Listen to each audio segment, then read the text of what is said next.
ఎందుకు స్టార్ట్ చేసినాం, అసలు ఎందుకు స్టార్ట్ చేసినాం? మనం ఫెయిల్ అయితే ఏం కాదు, సెకండ్ టైం ఫెయిల్ అవుతుంది, థర్డ్ టైం ఫెయిల్ అవుతుంది. గుడ్ మార్నింగ్ ఫెలోస్, ముందుగా అందరికి హ్యాపీ ఇండిపెండెన్స్ డే. చలో ఫటాఫట్ కామెంట్ చేయండి అవుట్ఫిట్ ఎట్లా. ఆకలి అవుతుంది, తింటా ఇది ఊరికి తింటా.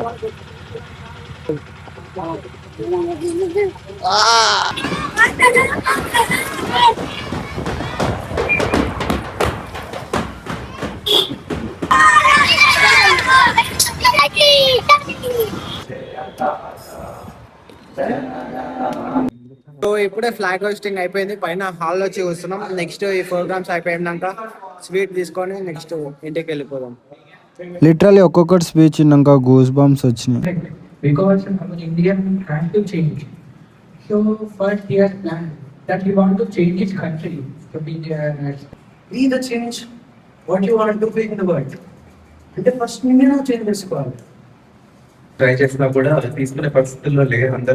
అందరికి మంచి నాలెడ్జ్ అనేది వచ్చేస్తుంది, ఎందుకంటే అవైలబిలిటీ, యాక్సెసిబిలిటీ అనేది పెరిగింది.